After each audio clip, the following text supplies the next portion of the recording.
Okay, so welcome to the part 2 of how to manage disappointment. So let's start with how do we manage disappointment. There are 5 steps I will give to you on how to manage disappointment. Number 1 is let it out. Yeah, let it out. Whenever you feel disappointed, it is good to look for someone to speak to look for someone to talk to. Yeah, the person might be a therapist, might be a friend, a family member. A problem shared is half solved. Yes, but even if some people might tell you a problem shared is still your problem, don't just forget it. There is this feeling you have when you let your problems out. So that thing that made you feel disappointed in the first place, let it out and talk to people about it. That is number 1. Number 2, you get perspectives. Yes, what do I mean by get perspectives? Now, what led you to disappointment in the first place? That particular thing that led you to get disappointed in the first place, you should get people's opinion about it. So you can consult my last video in my bio for perspectives, to learn more about perspectives. So get people's opinion about that thing that caused you disappointment in the first place. It's not enough knowing it yourself. It's enough asking people around, telling people around, so you can get their own opinion and perspectives about that same thing that led you into disappointment in the first place. Then thirdly, that was number 3, know your heart. Now, so in spite of letting it out to people and getting their perspectives, you also should know, you have a knowledge of what you were pursuing in the first place that got you disappointed. Most times your true knowledge about something is what keeps you going on that thing.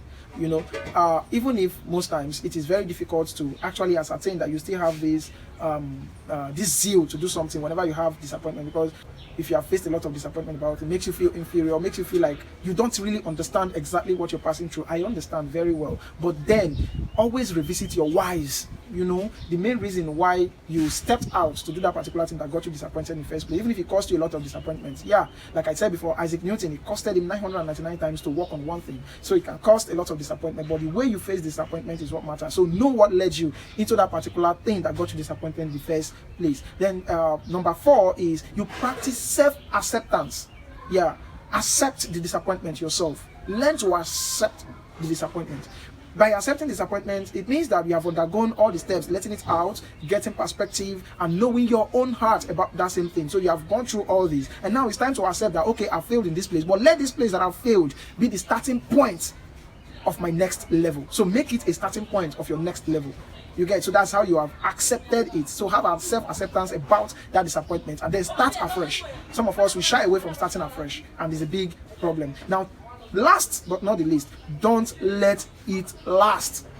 Yes, don't let it last. What do I mean by don't let it last? Don't let the disappointment you have faced now last too long before you pass through all this process. Don't say yourself, okay, all these steps I've mentioned, let me just come out of disappointment before I face these steps. Actually, the distance between you and the disappointment level till probably when you get depressed, and it's just time.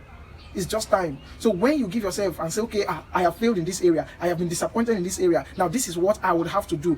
Face these 4 steps, and then in a short time, you give yourself, okay, I've accepted, and I would have to face the new level. And don't let that period, that time frame be too long. No, don't unnecessarily drag your time between disappointment and when you have to face the next phase. So with these few steps, I know you will learn and know how to manage your disappointment whenever you see one.